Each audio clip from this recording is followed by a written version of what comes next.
Wir sind hier immer noch auf unserem Campingplatz und bereiten uns langsam vor, ihn wieder zu verlassen, weil es uns nämlich mal wieder in die Natur zieht, nachdem wir das ganze Wochenende hier verbracht haben.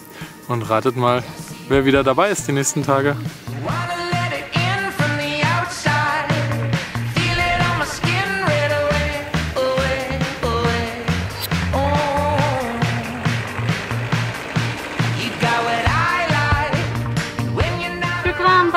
Thank you so much. Aber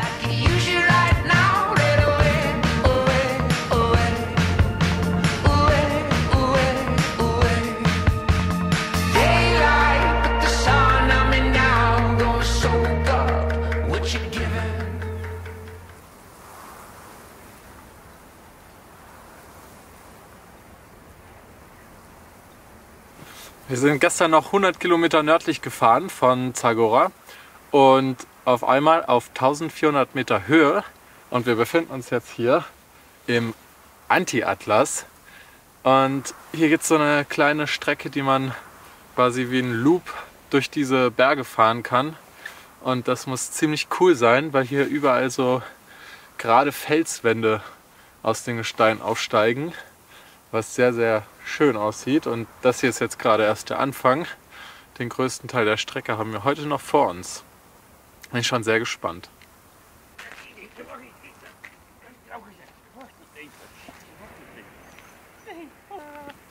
Das ist so schön.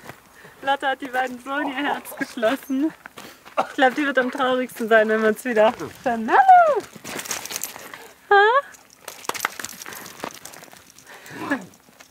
Oh. Ich finde es voll schön. Alles wieder zusammengepackt und wir sind wieder auf der Piste. Wir fahren jetzt hier in den nächsten Ort. Wir haben nämlich gestern Abend Besuch bekommen von, wie hieß der, Yassin? Ja. Yassin? Ja. Und der wohnt hier im Dorf und sein Vater ist der Chief of the Village und er wollte unsere Pässe sehen. Und dann kamen wir mit Yassin ins Gespräch und Yassin ist 20 und hat uns zum Tee eingeladen. Und ja, wir fahren da jetzt mal hin und gucken ob er da ist, ob wir ihn finden. Und ich bin gespannt. Ich glaube, hier ist schon das Dorf. Aber es ist wirklich ein sehr kleines Dorf.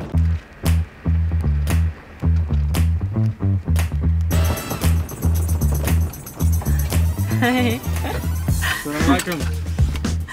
Okay, haben ihn gefunden. Hey, Yassin. How are you? No, good. How are you? I am fine, thanks. And you? How are you? Fine. Yeah, let's go with my phone. Yeah, let's go. Okay. So you're gonna take us to your home? Genau. We go To my to. home. We go to your Yeah, home. okay, okay. How many people live here?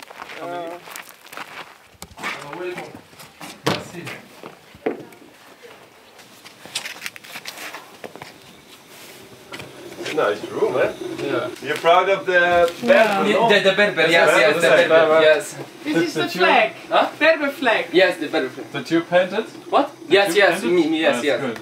It's beautiful. Berber tea, eh? What? Berber whiskey. Whiskey? Whiskey?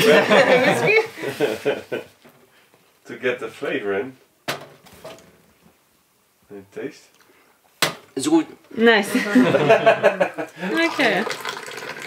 Thank you, shukran. Problem. Yalla, welcome. Welcome.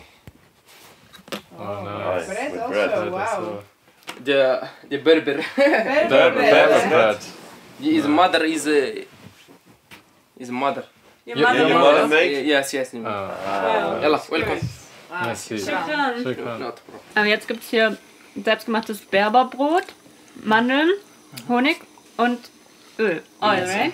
in Berber lose an أغرام تميم الزيت Alright. زيتون. That's what you say.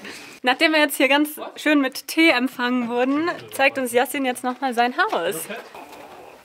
Da auf dem Ofen wird das Brot gebacken. Nice. Oh, that's nice. That's hot. Good, eh?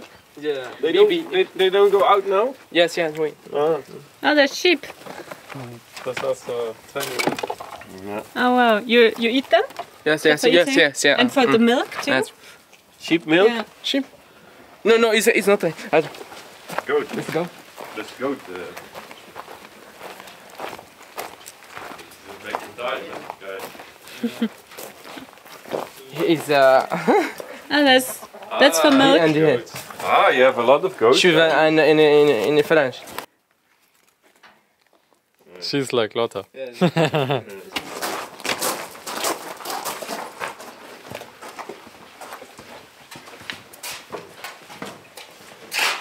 House very clean. Na, jetzt kommen wir hier rein. What's this? It's a salon in Arabic in Salon? salon in Arabic. Yes. Yeah. Wow. What's empty? You meet with people. Yes, people. Yes, yes. Also a big party here. Yes, yeah. But the, Jetzt will uns Yassin noch die Ländereien zeigen. Wir laufen jetzt gerade hier an der Moschee vorbei. Das ist wirklich ein sehr kleines Dorf hier in den Bergen. Hier sind nur eine Handvoll von Häusern. Und ich glaube, dieses Land, also die Bäume hier um uns herum, die gehören noch zu Yassins Familie. Und hier wächst auf jeden Fall wieder einiges. Nachdem wir jetzt so lange durch die trockene, karge Landschaft gefahren sind, wo nichts gewachsen ist, sind hier auf einmal wieder Gemüsebeete und Bäume. Das hier ist Tierfutter. Okay. Da werden die Ziegen und Schafe gefüttert, glaube ich. Ja. Da. Ah, das ist ein Brunnen. Ne? what? Whoa. Wow. I like it. A little bit, huh? Yes. Here there's no water. Wow, okay. Es hat wohl hier in dieser Region seit Ewigkeiten nicht mehr geregnet.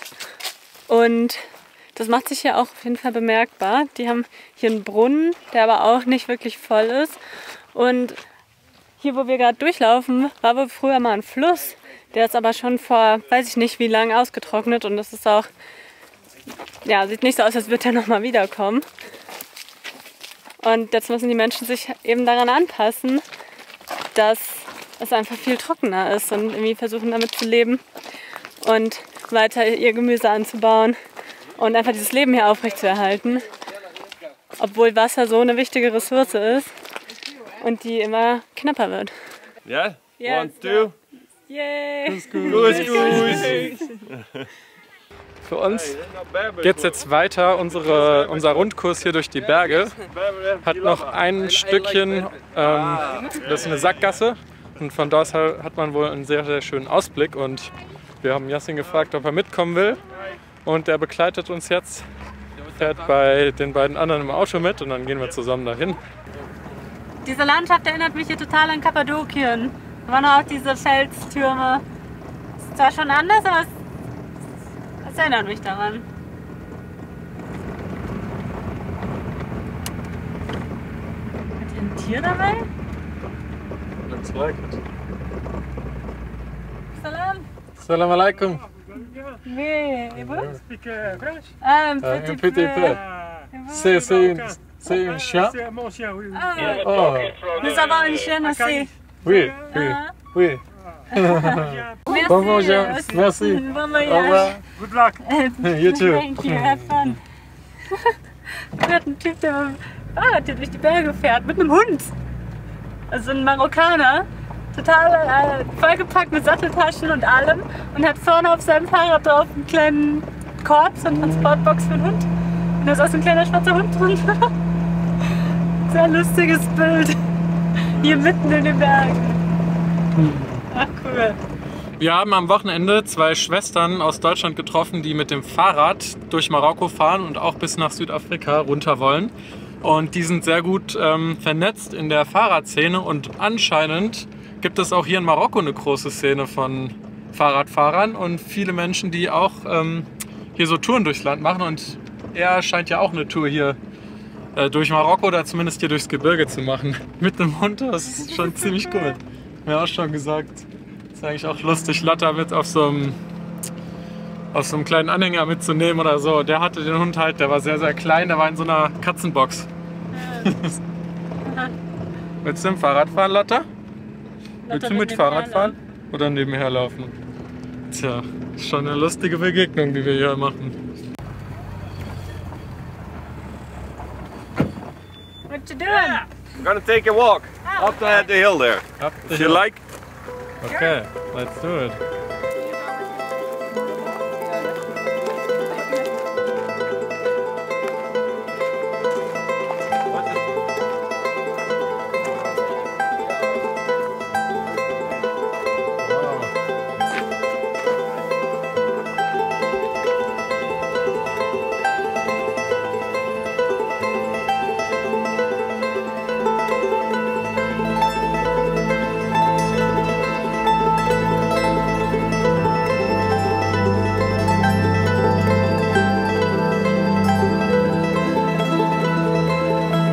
Yassin hat uns jetzt hier an so einen Aussichtspunkt geführt.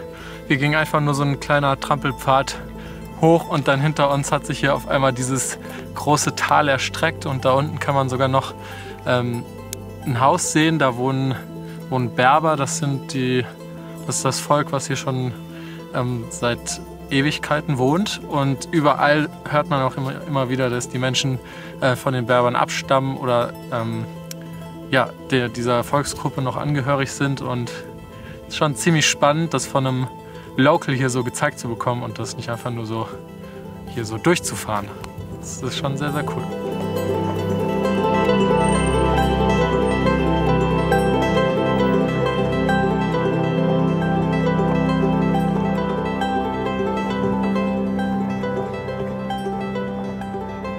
Die beiden haben jetzt gerade die Berber-Flagge hinten an ihr Auto gehängt und Yassin kam gerade rüber, hat uns eine Musikbox gebracht, auf der Berber-Musik läuft. Leider können wir euch das nicht zeigen, weil YouTube uns dann flaggt, weil wir die Rechte zu dieser Musik nicht haben. Aber es ist auf jeden Fall eine Experience, hier durch die Berge zu fahren mit dieser Musik im Ohr. Und See the flag? The flag is still on. yep, the flag is still on. We enjoy the music too. The experience. Nice. Ah, So this is it? Yes. This is the end of the road. The end of the world. end of the world. Oh wow. How many? 4 people. Four people 4 people live here, living here. like in the mountains there. Wow. Oh, nice.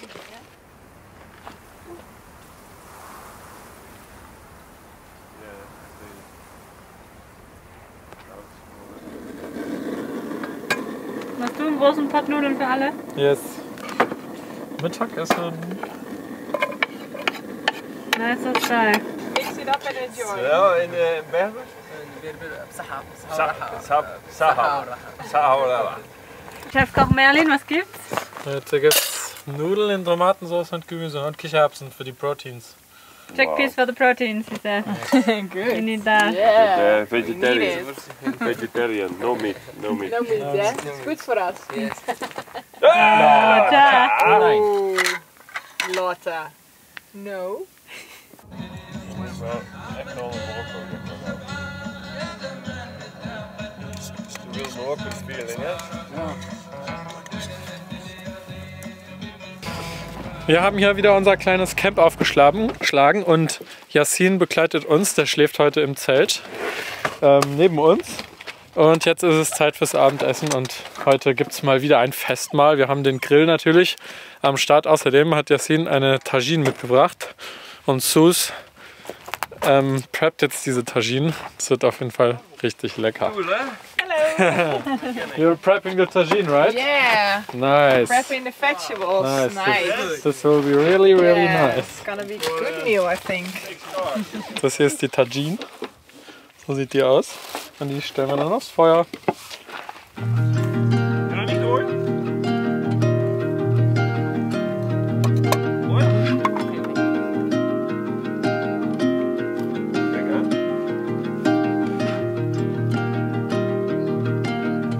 Stap.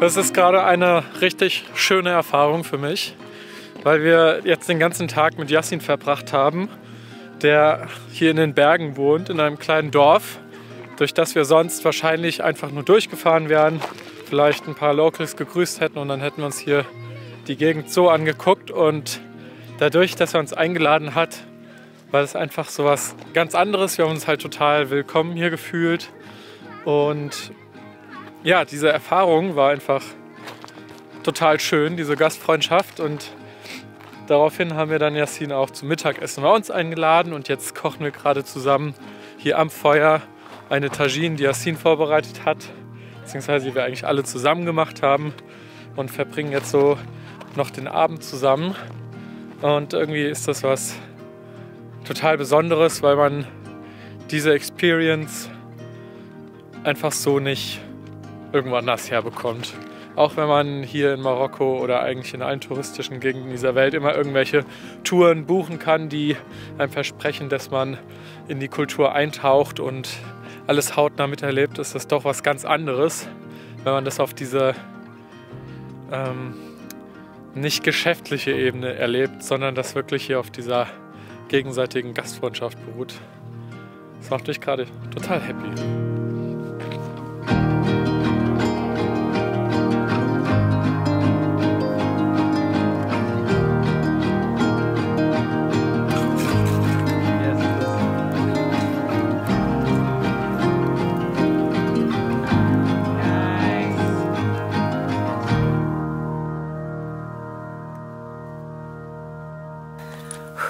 Es ist kalt geworden und ich muss sagen, vor dieser Reise hätte ich nicht gedacht, dass wir noch mal so viel Zeit in Gebieten verbringen, wo es tatsächlich noch richtig frisch wird.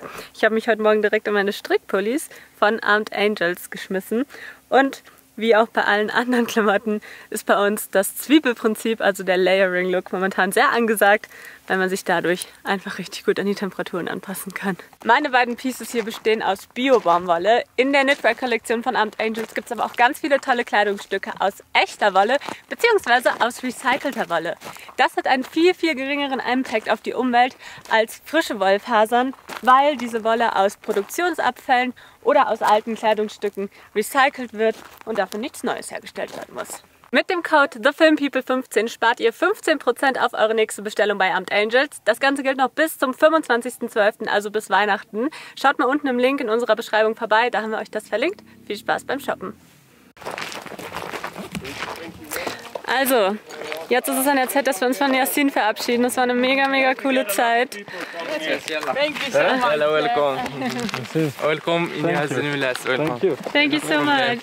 It was really, really nice to meet you. Thank you for your time. Not problem. Welcome. Yalla. Thanks for that. Good light. Yalla. Good life. Good light. Yalla. Good light. Bye bye. Bye. Have a good light. You too. Yalla. Bye. Thank you so much. Shukran. No problem.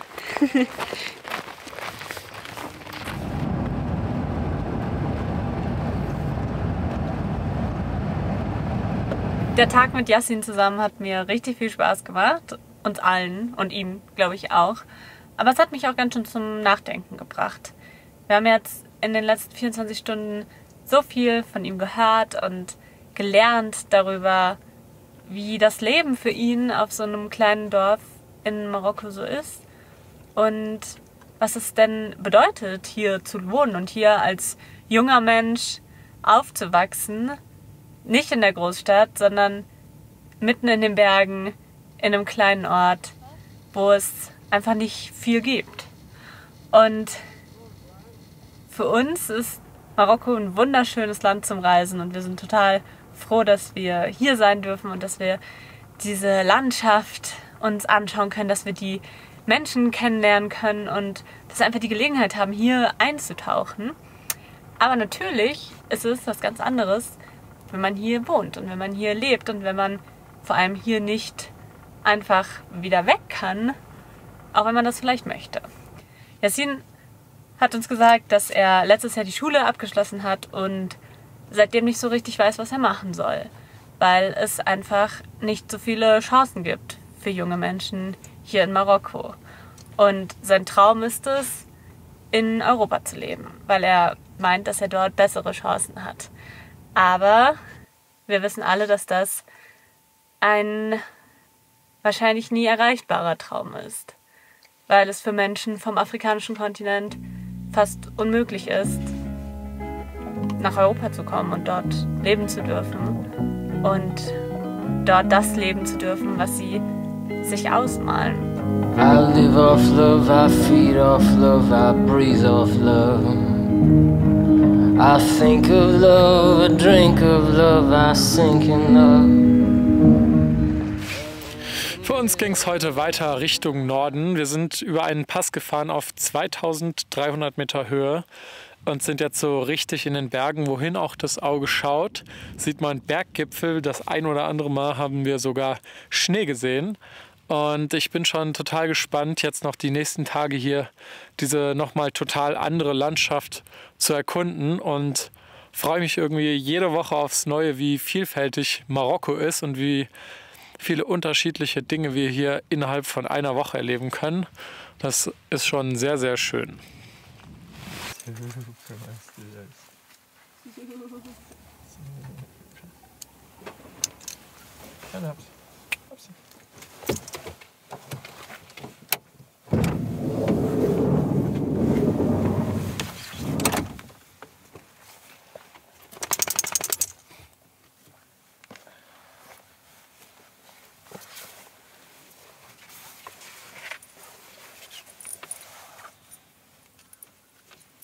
Hallo liebe Leute, here from Morocco.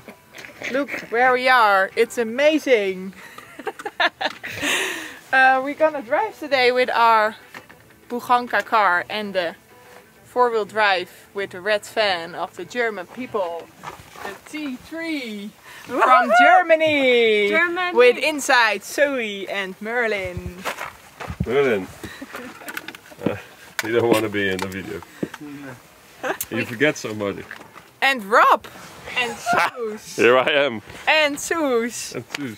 We're gonna drive today the Tocha Cave with our cars. And it's gonna be a nice day, a nice road. Hopefully the sun is going to shine again. Good job. Yes. Yeah? We're going, right guys? Yeah. Are you ready? Are you ready to do some new off-road track? Woo! Let's ready for go! that.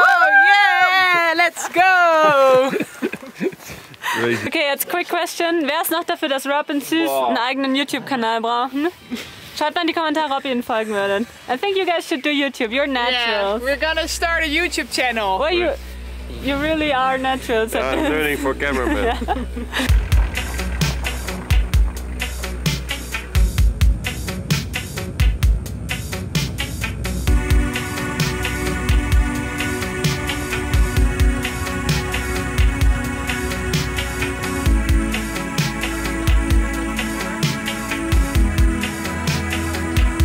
Wie Rob und Sue heute Morgen schon angekündigt haben, haben wir heute noch eine ziemlich coole Route vor. Und zwar, wir halten die mal kurz an, sind wir in der Tutra-Schlucht, spricht man sie, glaube ich, aus. Und das ist wirklich krass. Schaut mal, wie hoch diese Felswände hier um mich rumgehen. That's nice here. Villages, eh? It's cool. The villages too. Yeah, it's This is really nice. crazy. Yeah.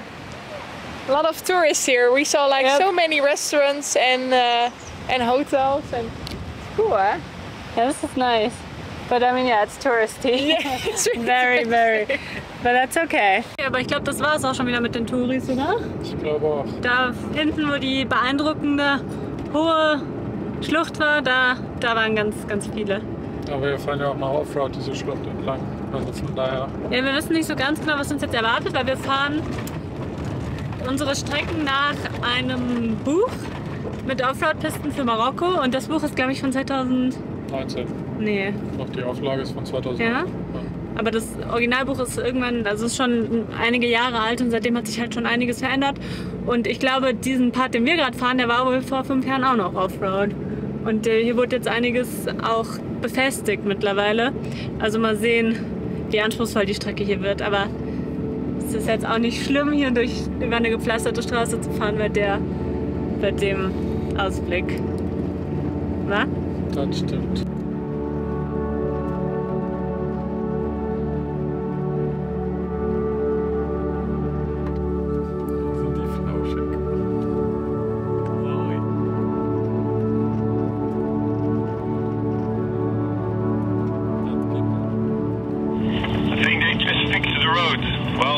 Like a paved road, but still a good driving road. So no off-road pist today? I don't think so. Maybe later, but not now. Aber es hat ja eigentlich auch was Gutes. Was denn? Dass hier Straßen sind, heißt ja auch, dass hier in die Infrastruktur investiert wird und das ist ziemlich gut. Ja, das Für diese entlegenen Dörfer hier, weil es hier immer wieder so kleine Dörfer gibt und wenn es da keine richtige Straße hin gibt, dann haben die Menschen halt da auch weniger Chance angeschlossen zu sein an die größeren Städte. Das stimmt. Also von daher besser so.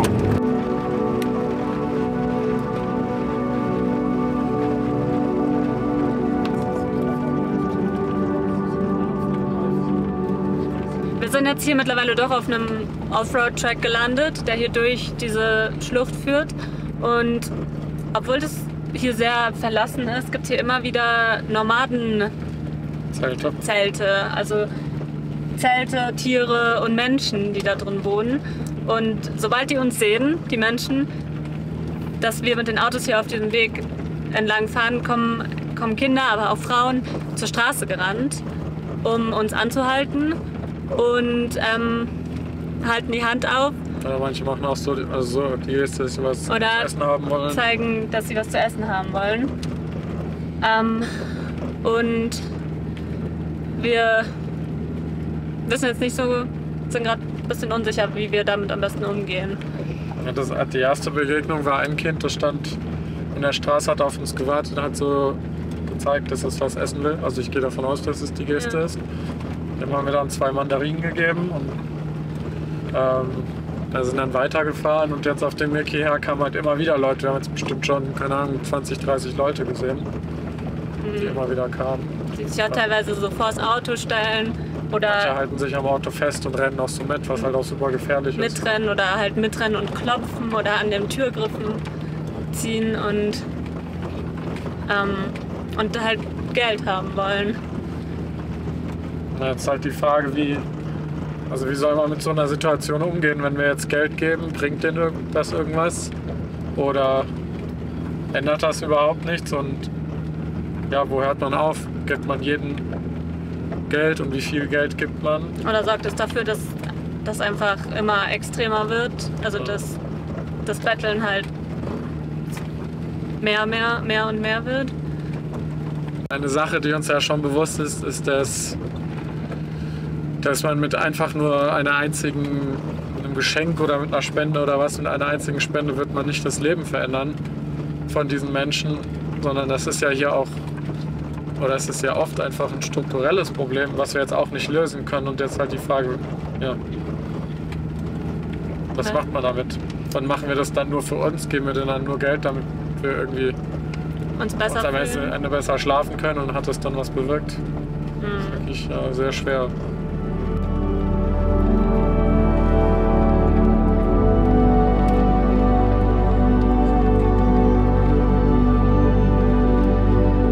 Bevor wir auf diese Reise aufgebrochen sind, war uns klar, dass wir hier auf dem afrikanischen Kontinent mit Themen in Kontakt kommen, zu denen wir zu Hause nur sehr wenig Berührungspunkte haben. Ich will damit nicht sagen, dass es in Westeuropa keine Armut gibt und keine Probleme, weil die gibt es. Aber sie ist vielleicht nicht ganz so allgegenwärtig und nicht ganz so sichtbar wie hier in Marokko. Circa 15% der Bevölkerung Marokkos lebt unterhalb der Armutsgrenze. Und das sind vor allem Menschen, die auf dem Land leben, in den Bergen zum Beispiel wie hier, und die teilweise keine Schulbildung haben und keine Chancen haben. Und wir reisen hier durch dieses Land mit unserem teuren Fahrzeug, mit unseren großen Kameras und mit unserem offensichtlichen Reichtum. Und wir müssen für uns jetzt rausfinden, wie können wir das verantworten und wie gehen wir mit dieser Situation um. Und als wir da vorhin gerade diesen Weg gefahren sind und diese Kinder unser Auto angehalten haben, da waren wir ganz schön aufgeworfen. Obwohl wir wussten, dass diese Situation kommt, hat sie uns dann doch ganz schön überrumpelt. Wir setzen uns viel mit Themen wie sozialer Gerechtigkeit, dem Kolonialismus, aber auch westlichen Hilfsorganisationen und allem Möglichen, was letztendlich diese Gesamtsituation prägt und irgendwo auch dazu führt, dass die Menschen hier in dieser Lage sind, auseinander. Und ich glaube, dass es so richtig keinen richtigen Weg gibt. Vielleicht kenne ich ihn einfach auch noch nicht. Und ich hoffe, dass ich ihn noch lernen werde. Aber ich glaube, es gibt sehr viele verschiedene Meinungen zu diesem Thema. Und am Ende müssen wir einen Weg finden, wie wir diese Reise fortsetzen können, wie wir über diesen Kontinent reisen, der viel von Armut geprägt ist, und wie wir das Beste aus der Situation machen können. Wir haben noch einen langen Weg vor uns und wir werden noch viele, viele Begegnungen haben. Und ich hoffe, dass wir lernen und offen bleiben und hinterher vielleicht schlauer und reifer aus dieser Reise wieder rausgehen.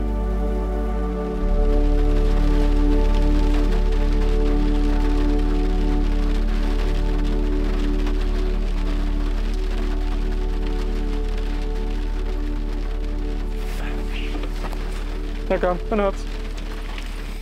Na los. Hey, Lotta! Ich glaube, Lotta will lieber da einziehen. Ich weiß nicht, ob die noch mal bei uns wohnen will. Kommt jeden Morgen rüber gerannt. So, ganz schön regnerisches Wetter. Ich glaube, wir verbringen den Abend heute im Bus und sagen damit Tschüss. Sagt Tschüss zum Video. Es war schön mit euch. Nice. Bye bye, guys. Really nice day. Ja, we had a nice trip. Yeah, really nice trip. Cool, We huh? loved it. Nice. Road trip. Bye guys. Bye. Tschüss. Feel the rush, electric to the touch. Gold is in the blood.